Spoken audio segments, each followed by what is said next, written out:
Bien, muy buenas noches. Somos el BSG Institute y en esta oportunidad nos convoca la unidad didáctica Implementación de Interfaces de Usuario. Muy bien, el tema que vamos a continuar explicando tiene que ver con el modelamiento orientado a objetos. Esta es nuestra segunda transmisión y en esta oportunidad pues vamos a continuar con la explicación en la que estábamos el día de ayer. Muy bien, estábamos hablando acerca del ingeniero de software y habíamos dicho de que justamente el ingeniero de software es el encargado, ¿no?, de analizar la propuesta, de analizar el sistema que vamos a implementar y que obviamente también va a ser el encargado de poder plantear la mejor alternativa de solución frente a una determinada situación problemática de la cual él forma parte, ¿no?, como solucionador de problemas, que él forma parte como especialista para llevar a cabo, pues, la solución del sistema del cual él se va a hacer cargo de su desarrollo, de su implementación.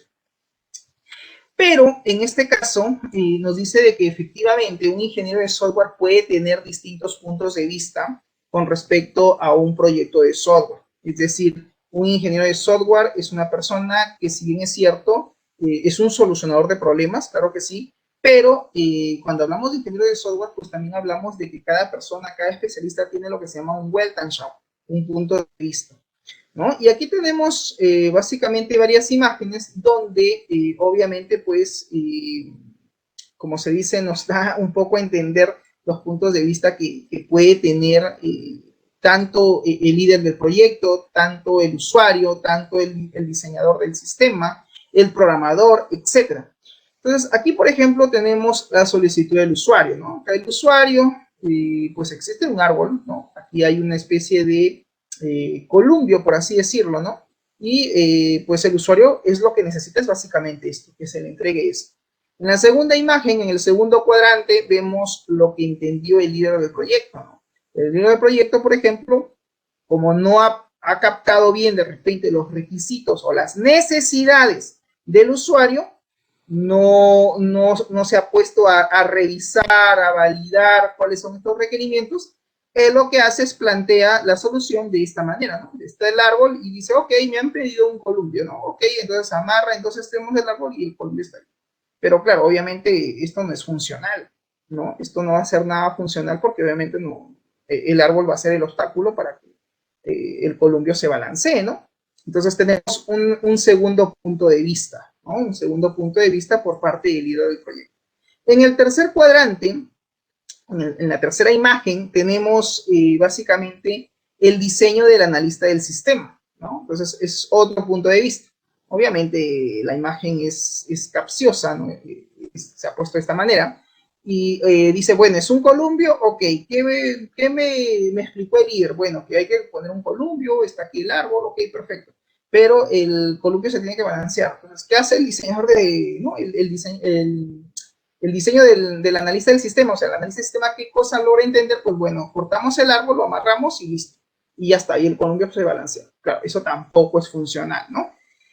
Luego está el otro punto de vista, el otro Weltanschauung, ¿no? Del programador, del desarrollador, de este genio en crear algoritmos que domina la parte lógica, la parte de programación, y dice, bueno, a mí me pidieron, o lo que yo he entendido, que quieren un columpio amarrado al árbol. Ok, bueno, agarra el columpio y las hojas y lo amarra, y obviamente eso tampoco es funcional. Otro punto de vista. Y luego viene, pues, siempre las recomendaciones del consultor externo, ¿no? Estos famosos especialistas externos que hacen consultoría en sistemas y que vienen y dicen, ok, ¿qué es lo que necesitas? Ah, sí, necesitas un columpio, ¿no? Ok, perfecto, pero mira, yo te recomiendo que hagas lo siguiente, ¿no? Y aquí, por ejemplo, que hicieron, montaron encima del columpio, pues, un sofá, ¿no? Para darle, pues, confort, para darle, digamos, mayor, ¿qué te digo? Al requerimiento que están pidiendo el columpio, por ejemplo, ¿no? De que el usuario, pues, te pueda tener un mejor soporte, es lo que yo podría entender. Y claro, esa es también su recomendación de lo que el consultor también entiende. Luego está lo más importante, la documentación del proyecto, ¿no? ¿Cómo van con su documentación del proyecto? Y acá, ¿qué tenemos? Nada. Es decir, el proyecto no está nada, no hay nada de documentación. Seguramente solamente está el título, pero no hay nada de documentación. Todo está en blanco. Eso también a veces suele pasar en un proyecto real. nos dedicamos mucho en lo que es el análisis, en los modelos, en el diseño funcional del sistema, en los diseños de funcionabilidad del proceso, en los diseños de repente de la arquitectura del proyecto, del sistema, ¿no? Dependiendo de la metodología que estés utilizando. Si es metodología de desarrollo tradicional como lo es RUP, estarás pensando en casos de uso, diagramas de clase, diagrama de actividades, diagrama de secuencias, diagrama de componentes, etc. Claro, estamos involucrados en eso, pero no estamos llevando en paralelo la documentación del proyecto. Entonces, eso también es otra realidad que a veces se presenta en muchas veces o en muchos casos en la vida real.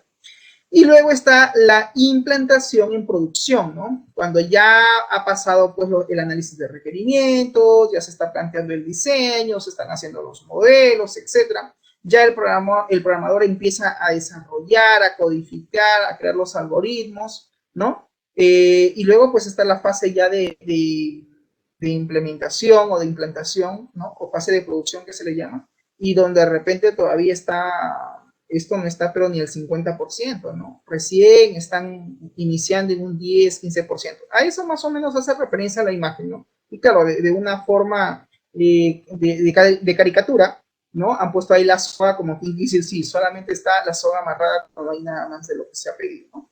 Y luego está el presupuesto, y esto también es importante, porque generalmente cuando mandan a desarrollar un sistema, ya sea un sistema web, una aplicación móvil o un software de escritorio, pasa que muchas veces el presupuesto del proyecto es bien caro, es decir, es muy costoso. Y a veces lo que se termina presupuestando, ¿no? Es básicamente para hacer un proyecto como en el caso de la imagen, ¿no? Acá lo que querían un columpio y lo que han presupuestado de repente es como para montar un juego recreacional, ¿no? A manera pues de una serie de caminos, ¿no? Como vemos en la imagen, como que es un circuito de paseo. Entonces, el presupuesto aquí es obviamente muy elevado para lo que finalmente requieren. Eso también suele pasar. Y luego está el soporte operativo, ¿no? Y dicen, ¿cómo está el soporte operativo del sistema? Porque todo sistema tiene que tener un soporte. ¿Y qué vemos? Pues vemos en la imagen, ¿no? El árbol prácticamente talado, es decir, está la base, pero no hay nada más, ¿no? Está casi vacío, por así decirlo. Y luego está lo que realmente dice el usuario necesitaba. Entonces, ¿qué necesitaba el usuario? Pues simplemente lo que necesitaba era, como vemos ahí en la imagen, bueno, de forma gráfica, era básicamente una llanta y amarrado una soga, ¿no? No necesitaban más cosas. Entonces, podemos darnos cuenta cómo es que efectivamente, si es que no logramos canalizar, esa es la palabra, si no logramos canalizar correctamente o adecuadamente lo que realmente el usuario necesita, lo que realmente el usuario quiere, entonces, pues obviamente todo lo que hagamos es probable que no se entiendan y en el camino, en el ciclo de vida, de desarrollo del sistema, terminemos haciendo cosas distintas o diferentes a lo que realmente el usuario necesitaba. Por eso es que es muy importante hacer un correcto y adecuado levantamiento de la información, de los requerimientos o requisitos que en este caso solicita el usuario antes de poder llevar a cabo todo el desarrollo de un sistema, ¿no? Que obviamente intervienen una serie de especialistas. Está pues el project manager, ¿no? El gestor del proyecto o líder del proyecto, está el analista del sistema, está el programador, estará también el DBA, en fin, van a haber un staff de especialistas de IT que van a estar encargados de llevar a cabo todo el desarrollo del sistema, ¿no? Muy bien, el análisis y el modelado, ese es el siguiente punto que debemos tocar. Cuando hablamos del análisis y el modelado, el objetivo básicamente de hacer todo un modelado es el hecho de describir en detalle todas las fases que va a tener un sistema informático. Es decir, hacer una descripción, ¿no? Del software o del sistema que vamos a hacer, de cada una de sus fases. Y eso implica, pues, hablar de la utilización, del comportamiento también de sus procesos, de la estructura del software y del hardware, así como también de sus componentes. El documento debe ser, dice, interpretado por el equipo de desarrollo del sistema. ¿Tiene que haber un equipo de desarrollo? Claro que sí. si no tenemos al número de especialistas que deben intervenir en ese proyecto, pues corremos el riesgo de que no cumplamos con las fechas o con lo pactado, en este caso con el cliente, y eso debemos evitar. Con el fin de universalizar y facilitar la comprensión, se hace uso del modelado. Pues sí, mediante el modelamiento de los procesos, mediante la representación gráfica de los procesos de negocio, vamos a poder entender mejor qué es lo que nos están pidiendo, en este caso, sistematizar. Si nosotros representamos de forma correcta, de forma adecuada, todo el proceso del negocio, pues vamos a tener un mejor entendimiento del mismo, y eso al final aporta mucho porque vamos a poder finalmente hacer un análisis adecuado, pertinente de lo que realmente el usuario quiere o necesita. ¿Ok? Muy bien. Cuando hablamos de modelos y diagramas, es importante definir entonces qué cosa es modelar, qué cosa es un modelo y qué cosa es un diagrama. Esos conceptos debemos de tenerlos claros. Modelar consiste, dice, en diseñar, en este caso, aplicaciones de software antes de su implementación. Obviamente, si nosotros no modelamos, no diseñamos, por ejemplo, en el caso de un sistema, no elaboramos de forma tentativa las interfaces, los prototipos de cómo voy a llevar a cabo ese proceso, cómo lo voy a sistematizar mediante una interfaz, mediante una ventana, no hago ni por lo menos el diseño, ¿cómo voy a pretender, digamos, empezar ya a programar un sistema si ni siquiera he creado el prototipo? Y eso es a lo que vamos a entrar luego, al tema de prototipado. ¿Estamos? Entonces, esta es una parte esencial en proyectos de tamaño, ya sean proyectos grandes, medianos, tiene que haber una fase de modelamiento. ¿Ok? ¿Qué cosa es un modelo? Pues un modelo básicamente es la abstracción. ¿Qué es abstracción? Es capturar. Estoy abstrayendo, estoy capturando. Entonces dice, el modelo es la abstracción de un elemento del sistema que queremos desarrollar. Desde el punto de vista, ¿no? Desde un punto de vista determinado y por lo tanto con un nivel de detalle específico. Pues sí. Entonces, cuando nosotros queramos sistematizar algún proceso, lo que tenemos que hacer primero es levantamiento de información, captar adecuadamente los requisitos del usuario o requerimientos del usuario, y una vez que tenemos toda esa información, vamos a someter a un análisis para luego hacer una representación gráfica de esa realidad, de ese proceso de negocio, y lo vamos a hacer pues a través de un modelo. ¿Hay tipos de modelos? Sí.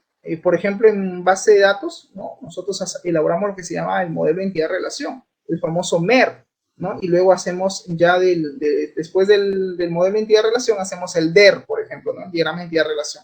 Entonces, ahí hay una diferencia entre una cosa es un modelo y el modelo me conlleva un diagrama.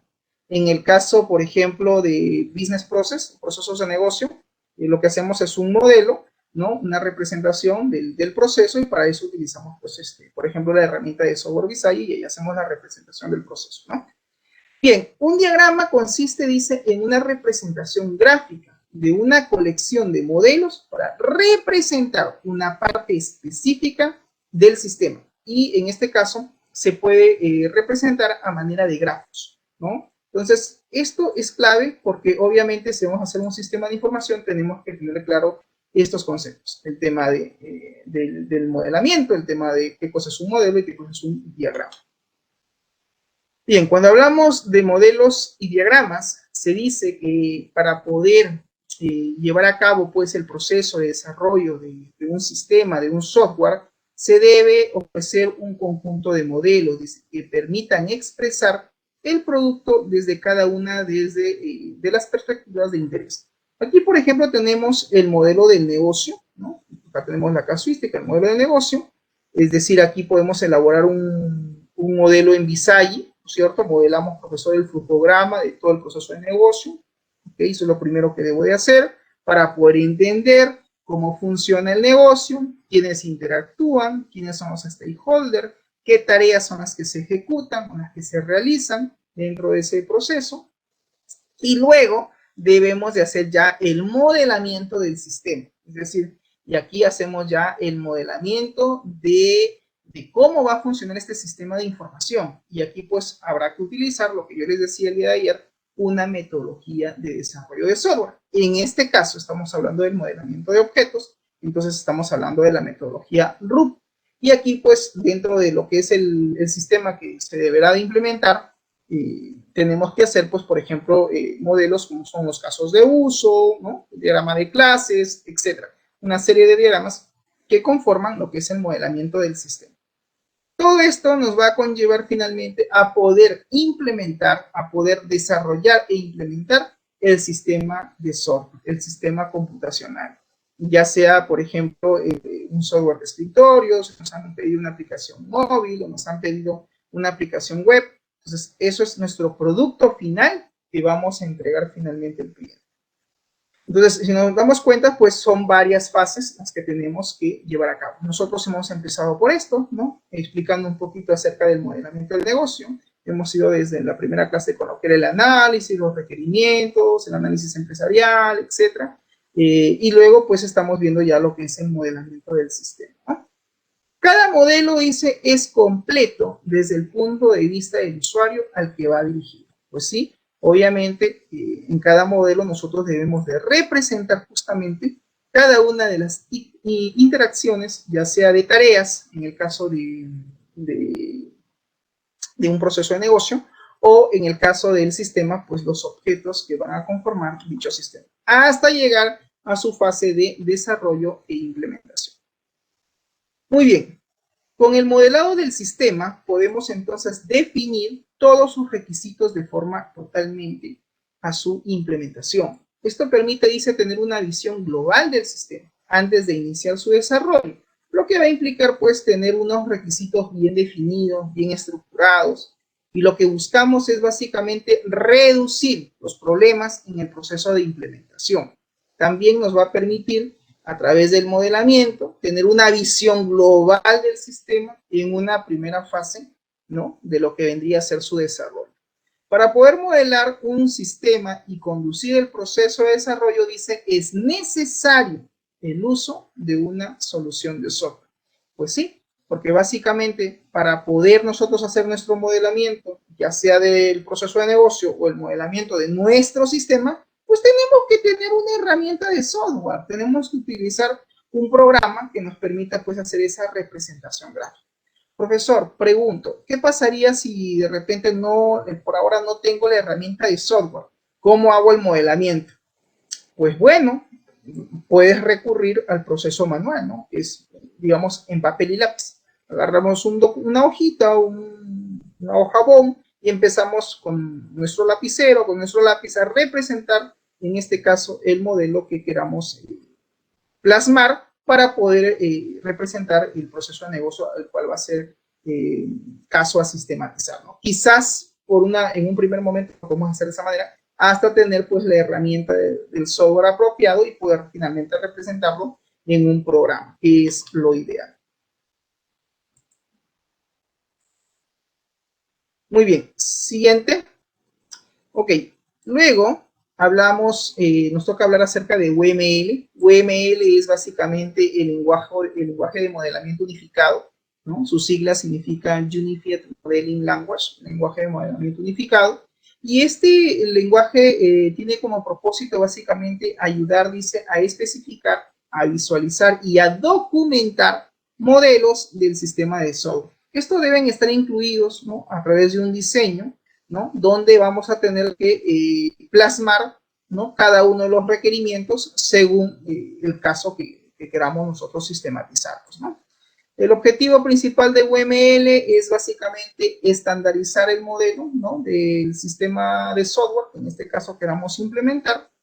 Y para ello también es importante conocer el vocabulario, la terminología, ¿no?, de la metodología de desarrollo de software tradicional RUP, porque también tiene sus propios términos, ¿no? Por ejemplo, ahí hablamos del business actor, actor de negocio, hablamos también del worker, el empleado, trabajador, hablamos de las clases, ¿no?, hablamos de propiedades, hablamos de eventos, ¿sí? Son una serie de términos que tenemos que conocer, porque obviamente dentro del modelamiento que vamos a tener que realizar, vamos a tener que usar parte de esa terminología.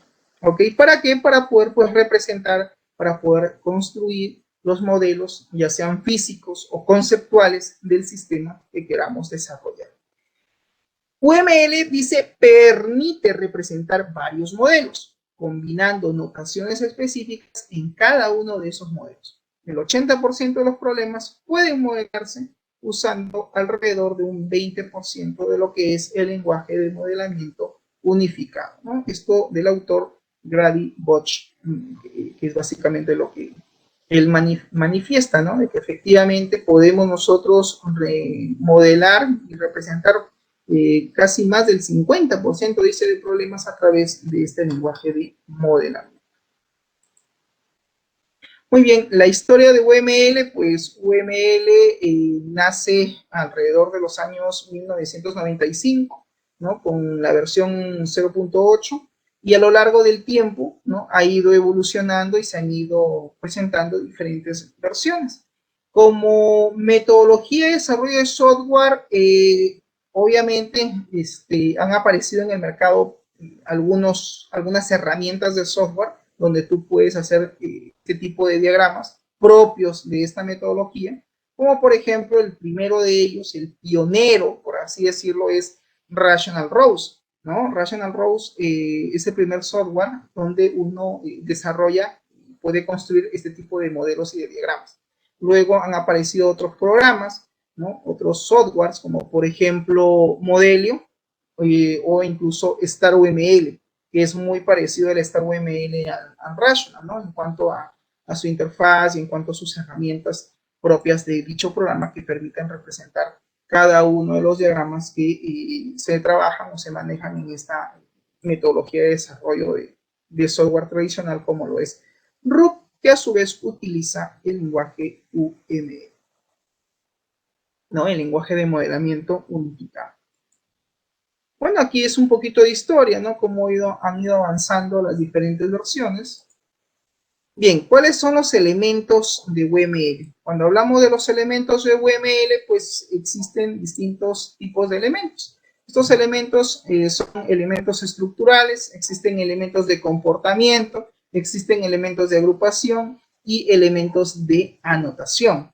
En cada uno de ellos, pues tienen sus propios objetos, ¿no? En los elementos estructurales están las partes estáticas del modelo, representan elementos conceptuales, físicos o materiales. Aquí nosotros plasmamos básicamente, por ejemplo, las clases que van a conformar nuestro sistema, ¿no? ¿Y qué clases vamos a programar?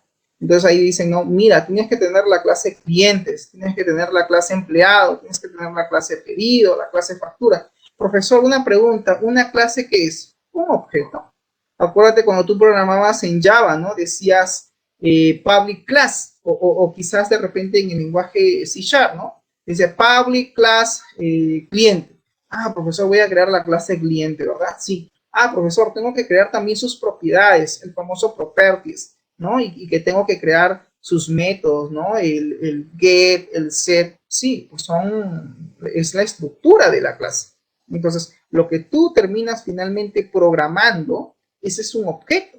Si tú creas la clase cliente es porque vas a tener el objeto cliente, representa un objeto. Entonces, el número de objetos que tú vayas a codificar o vayas a programar lo puedes representar mediante un diagrama de clases. Claro que sí. ¿Es posible? Sí es posible.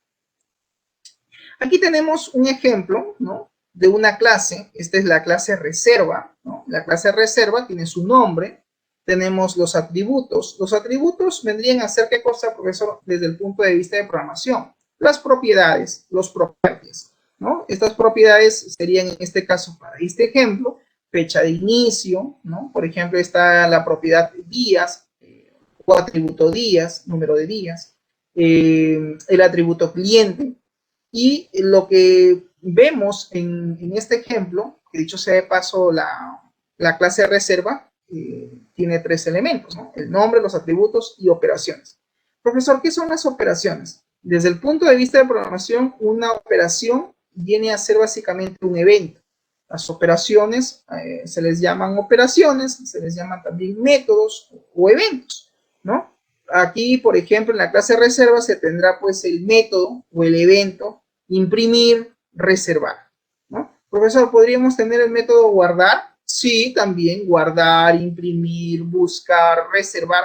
todos los métodos o eventos que tú consideres necesarios, importantes a crear dentro de esa clase, lo puedes representar de forma gráfica a través de un diagrama de clases. Entonces, el elemento estructural aquí, en este caso, son las clases. ¿Una clase qué es? Pues es una definición, dice, de un modelo abstracto de datos que va a incluir todos los atributos y métodos del elemento que queremos modelar, ¿no? Y también podemos indicar su comportamiento y los estados que va a tener dicha clase, ¿no? Muy bien, entonces a eso hace referencia la clase. Aquí tenemos ya la representación de la clase reserva, pero con los valores que tomaría viéndolo ya desde el punto de vista de un objeto, ¿no? No se olviden que una clase básicamente viene a ser un objeto, y el objeto como tal es la instancia de una clase. En UML dice, se representa por un rectángulo con el nombre del objeto que debe estar subrayado, como está acá en este caso, lo que está en la primera casilla, por así decirlo, el primer elemento es el name, el nombre, luego vienen los atributos o propiedades, y luego vienen las operaciones o eventos o métodos que también se le conoce con ese nombre, ¿no? Aquí, obviamente, la clase reserva ya representada como objeto, ¿qué tenemos? Tenemos una instancia, ¿no? Dice reserva Manolo, ¿no? Le están entregando valores ya a las propiedades o a los atributos de dicha clase, ¿no? Donde cada uno de esos atributos va a tomar un valor, ¿no? En el caso del cliente, se le ha puesto Manolo, en el número de días dice que son 3 días, fecha de inicio, cuando inicia su reserva, en este caso 1 de abril fue de 2016, entonces para cada clase, ¿no? Va a tener distintos valores. Esto ya es a nivel de funcionalidad. Cuando esto ya empieza a funcionar, cuando ya empieza, en este caso, a operar el sistema, pues obviamente va a tener que interactuar la clase y tomar los valores que correspondan, ¿no? Muy bien, entonces cuando hablamos de los objetos, dice cada objeto posee un identificador único, es decir, un ID, que significa en este caso ID viene de identificador, ¿no? Su objeto identificador, y posee algunas características, dice. El identificador único y global para cada objeto dentro del sistema, ¿no? Es único, no se puede repetir. Profesor, esto vendría a ser como su llave primaria. Significa que cada objeto tiene que tener un código, un identificador. Sí, efectivamente, así es. Por otro lado, también dice, es determinado en el momento de la creación del objeto, es independiente de la localización física del objeto, es independiente también de las propiedades del objeto. Generalmente, no cambia durante la vida del objeto, o los valores que se le asignamos, o que se le asignan, y en este caso no se reutiliza nunca, aunque el objeto deje de existir. Bueno, están hablando básicamente del comportamiento, ¿no?, que tienen los objetos. ¿Por qué crees tú, cuando estabas aprendiendo, digamos, programación, ¿no?, te decían, no te olvides que tienes que aprender las siglas POO? ¿Alguien de ustedes recuerda qué significan las siglas POO en castellano? ¿Alguien de ustedes recuerda qué significan las siglas? Programación orientada a objetos. Exacto, muy bien, Julio. Y claro, ¿no? Cuando tú programabas, creabas tus algoritmos, no sé si tú recuerdas, hacías la instancia, ¿no? Y dices, profesor, me sale un error porque me falta importar una clase. Y ponías imports, ¿no? Hablemos del lenguaje Java. Imports, y uno decía ahí, ¿no? El nombre, pues, de la librería que uno quería instanciar, ¿no? Que al final, ¿qué contiene? Pues contiene una serie de objetos, una serie de clases. Acuérdate que un objeto es una clase, básicamente. Y cuando tú accedías pues a ese objeto, ¿no?, a través de una variable, ya uno podía acceder a todas las clases que traía esa librería, porque una librería puede tener una colección de clases, y cada clase pues accedemos a sus propiedades y a sus métodos, ¿no? Entonces dice programación orientada a objetos. ¿Qué significa? Que yo elaboro un algoritmo, pero que está orientado a una colección de objetos, en otras palabras, a una colección de clases. Y cada clase pues tiene sus propiedades y tiene sus métodos o eventos. Muy bien. ¿Cuáles son estos elementos estructurales desde el punto de vista de la metodología de desarrollo de software? Pues básicamente está el actor, ¿no? El actor básicamente se representa a través de un muñequito de palo, como lo vemos acá, ¿no? Aquí tenemos, por ejemplo, un actor que representa en este caso al estudiante. Yo puedo tener un actor que represente al cliente, un actor que representa al estudiante, al docente, al vendedor, al empleado, al conductor, etc. Dependiendo de lo que yo quiera representar en ese diagrama, yo voy a darle, en este caso, un rol. Entonces, el actor, dice, es el conjunto de roles que desempeña quién, los usuarios del sistema. ¿Estamos? Acuérdate que en un sistema de información van a haber usuarios y cada uno de esos usuarios pues tiene un rol, ¿no? Que claro, desde el punto de vista de proyectos le llamamos stakeholder, no sé si ustedes recuerdan que esa palabra a veces menciono mucho, los stakeholders, ¿no? ¿Y quiénes son los stakeholders que conforman o que van a interactuar con este sistema, ¿no? Entonces algún dice, está el customer, el employee, está el cliente, el empleado, el provider, el proveedor, etcétera, ¿no?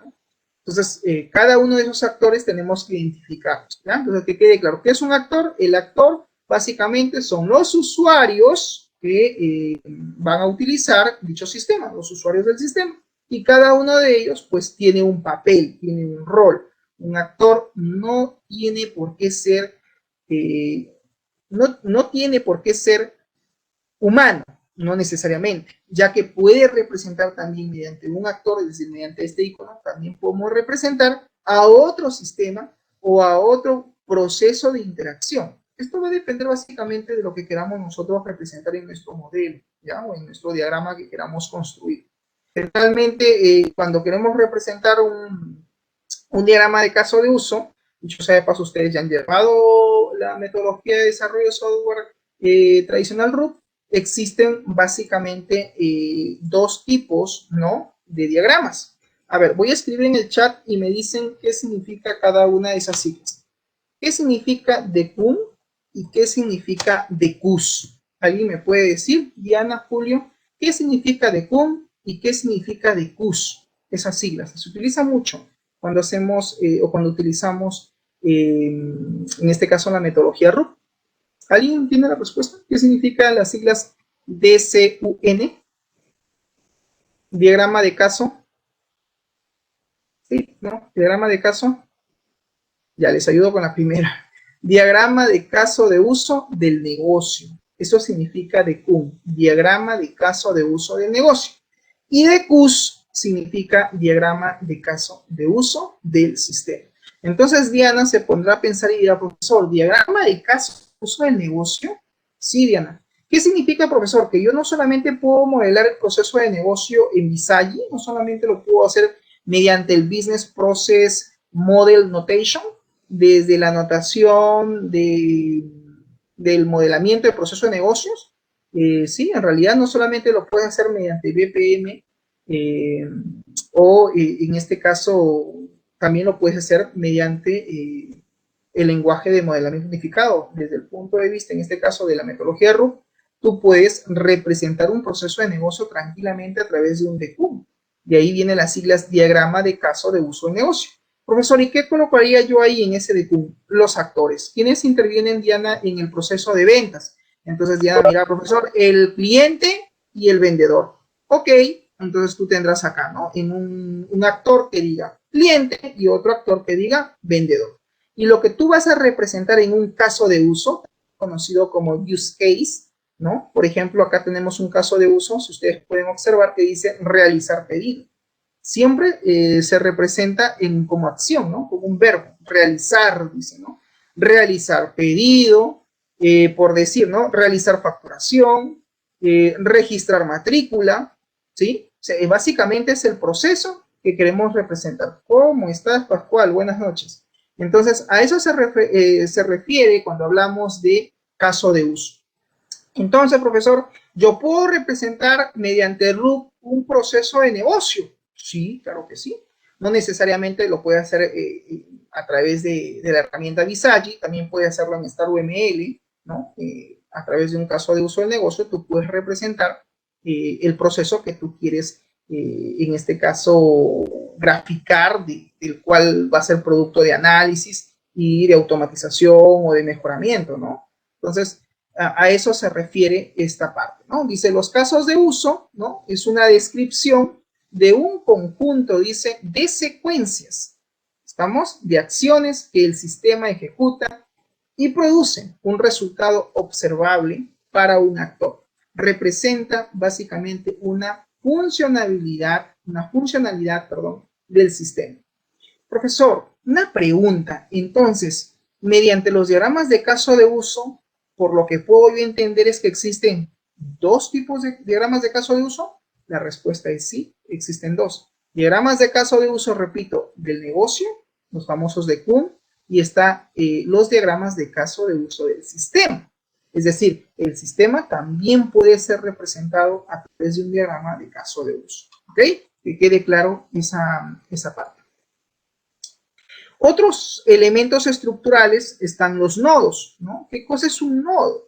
Un nodo es un elemento físico que representa, en este caso, un recurso del sistema. Nosotros podemos representar un recurso del sistema así, a través de un nodo, por ejemplo, es el servidor, ¿no? El servidor del procesamiento de datos, lo podemos representar también a través de un diagrama de estados, y también a través de un diagrama de componentes. ¿Por qué? Porque un sistema también tiene componentes. Y este es el icono, ¿no? Por lo que representa un componente.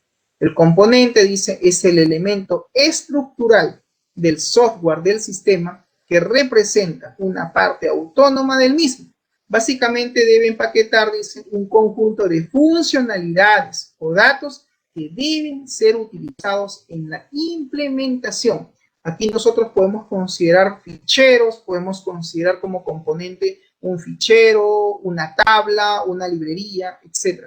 Entonces, profesor, eso me lleva a reflexionar que mi sistema no solamente yo voy a tener entonces diagramas de caso de uso del negocio, también puedo tener mi diagrama de caso de uso de mi sistema, sí, y tú puedes representar incluso hasta el formulario del cual va a interactuar el usuario, lo puedes plasmar en un diagrama de caso de uso del sistema. Puedes también tú representar mediante la metodología RUP el diagrama de clases, las clases con las cuales va a interactuar tu sistema. Eso también tú lo puedes representar. En programación tú lo programabas, ¿no? Creabas tu public class y ponías todo tu algoritmo, ¿no? Tus métodos, el get, el set, creabas tus eventos, ¿no? A ver, si estás, por ejemplo, en Java, ¿no? Void, public void, ¿no? Tu evento. Si estabas de repente en el lenguaje de Visual Basic, ¿no? Public SAP, ¿no? O SAP, ¿no? Evento, procedimiento. Entonces, tú ahí creabas todos tus componentes al final, ¿no? Tus clases, ¿no? Tú lo codificabas. Entonces, esas clases, ¿las puedo representar? Sí, también se pueden representar. Muy bien. Por otro lado, están los elementos de comportamiento. Cuando hablamos de elementos de comportamiento, tenemos aquí, por ejemplo, la interacción, que generalmente se representa a través de una flechita. Y están, pues, los estados. Cuando hablamos de la interacción, es el conjunto, ¿no? De mensajes entre los distintos elementos que vamos a representar dentro de un diagrama. El propósito del mensaje cambia según el contexto en el que se muestra.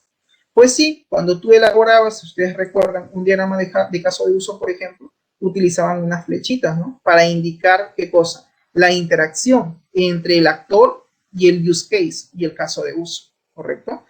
Y por otro lado también están los estados. A través de un diagrama de estados tú también puedes explicar la funcionalidad del sistema. El estado generalmente es la situación de un espacio, dice, y un tiempo determinado que tiene un elemento del sistema. ¿Para qué sirve? Sirve para especificar el comportamiento de dicho elemento. Y eso también se puede representar de esa manera. Están también los elementos de anotación, ¿no? Tú recuerdas en lo que es UML, lenguaje de modelamiento unificado, pues tú también podías crear pequeñas anotaciones, pequeñas notas, ¿no? Una nota básicamente sirve para ¿qué? Para anotar algún comentario, ¿no? Dentro de un modelo, yo quiero, profesor, poner un comentario, una nota, una observación, ¿eh? Con la finalidad de ¿qué? De describir, ¿no? De clarificar o de explicar alguna observación, algún detalle que de repente quiero yo tener a la mano dentro del modelo, dentro del diagrama, y simplemente lo que hago es lo represento de esa manera, ¿no? Por ejemplo, aquí se llama, ¿no? Le han puesto ahí, incluye el pago con tarjeta de crédito. Estás elaborando tu diagrama y quieres poner alguna observación, alguna anotación, entonces puedes utilizar ese elemento. Finalmente, los diagramas en UML, pues existen una clasificación. Están los diagramas a nivel estático y están los diagramas a nivel dinámico. Cuando hablamos de diagramas a nivel estático, ¿quiénes están acá? Pues están los diagramas de caso de uso, están los diagramas de clase, están también los diagramas de objetos. En UML tú también puedes representar los objetos. Profesor, una pregunta. Cuando usted dice los objetos, ¿a qué se refiere? Generalmente son documentos, una factura, un pedido, de repente la boleta de pago, la boleta de notas. Eso es un objeto, es un documento. También puedo crear entonces mi diagrama de objetos. Y los diagramas de clases, no te olvides que son las clases que tú vas a crear para poder elaborar tu sistema. ¿Cuántas clases vas a implementar para tu sistema, ¿no? Más aún si vas a aplicar la programación orientada a objetos, ¿no? Que tiene también sus características que ya ustedes seguramente conocen, ¿no? Lo que es la herencia, el encapsulamiento de datos, el polimorfismo, etcétera, etcétera. Entonces, sí, tú también mediante un diagrama de clases, pues puedes representar cada una de las clases que vas a implementar dentro de tu sistema de información, así como también los objetos que quizás forman parte del proceso de negocio del cual tú estás analizando para su representación. Están también los diagramas de componentes, los componentes que conforman el sistema de información, y también están los diagramas de despliegue. Cuando hablamos de aquellos diagramas que son dinámicos, pues está el diagrama de estados, diagrama de actividad, ¿no? Generalmente, siempre cuando se hace a veces la documentación de un sistema, se te pide, ¿no? Dicen, señores, elaboren los diagramas de caso de uso. Ok, y a veces alguien pregunta, ¿no? ¿Qué quiere que implemente? ¿Los de Q o los de Qs? ¿No? Entonces a veces dicen los dos. Ok, tengo que hacer el diagrama de caso de uso del negocio y el diagrama de caso de uso del sistema, ¿no? Por ejemplo, en la documentación. Y un diagrama que siempre a veces se les pide o se te pide que implementes es el diagrama de actividades, ¿no? Un diagrama de actividades, uno muestra generalmente la secuencia a través de un flujo de interacción, ¿no? De los actores que en este caso pues intervienen en el proceso y uno hace la representación a través de un diagrama de actividad, ¿no? También está el diagrama de secuencia, que básicamente se representa la interacción también que existe entre las clases, ¿no? De repente tengo por ahí un proceso, por ejemplo, el proceso de matrícula, profesor, ok, ¿y qué clases tienes? Pues tengo la clase matrícula, tengo la clase, en este caso, de repente, no sé si tienes por ahí la clase vacante, ¿no? Hay que el profesor se para una vacante y luego se genera la matrícula, ok, y está pues el actor, ¿no? El estudiante o el apoderado, ¿no? ¿Quién hace la matrícula?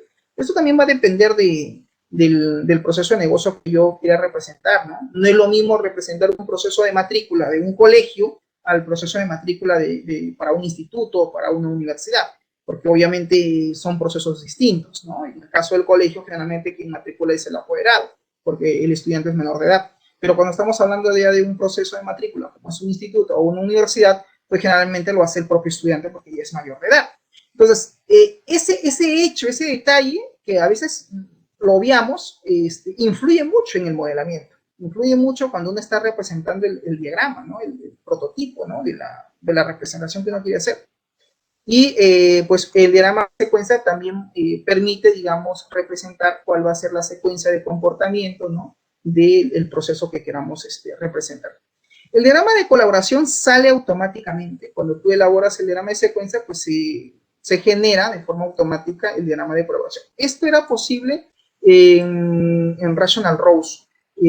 Hay otras herramientas, está UML, está también Modelio, que también tú puedes utilizar esas herramientas de software para poder generar cualquiera de esos tipos de diagramas. Al final, pues un sistema tiene básicamente una serie de diagramas, ¿no? que forman parte de todo el modelamiento que uno está haciendo y que naturalmente también a veces en un proyecto te van a pedir que hagas la documentación. O sea, eso también no lo pierdan de vista, ¿no? Al inicio de la clase, en el gráfico que yo te mostraba, ¿no? Decía documentación y estaba en blanco, ¿no? En esa imagen estaba vacío. ¿Qué hay en documentación del proyecto? En blanco. ¿Por qué? Porque a veces damos también mayor tiempo a todas las fases, ¿no?, del ciclo de vida del software, ¿no?, el análisis, el modelamiento, la etapa de diseño, la etapa pues de desarrollo, de codificación, pero a veces a medida que vamos avanzando no documentamos, y todo proyecto tiene que tener una documentación, tiene que haber un informe que tenemos que presentar a la gerencia. Entonces es importante también tener la documentación de todo lo que hagamos dentro de nuestro proyecto o nuestro sistema que tengamos que hacer, ¿no? Entonces, esta es un poco la clasificación, ¿no?, diagramas estructurales. Están pues los casos de uso, clases, objetos, diagramas de comportamiento, el diagrama de estado, el diagrama de actividad está dentro de este grupo.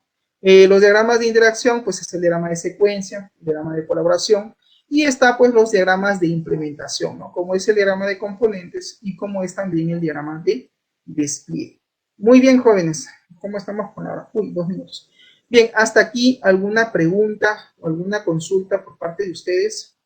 Diana, Julio, Pascual. Sí, ¿Cómo estás? A ver, dime, Julio, te escucho. si podría repetirme cuál es la diferencia entre un estático y un dinámico, o sea, por qué uno no se modifica y por qué el otro sí puede tener interacciones.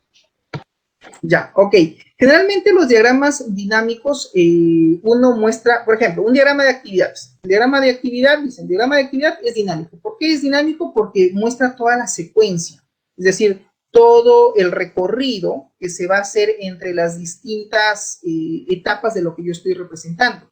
Si ustedes, no sé si ustedes recuerdan cuando hacían un diagrama de actividades, pues tenían así como un Visagi, que tenías los pools y uno va representando la secuencia, ¿no?, qué ruta va, por qué camino va, por dónde va.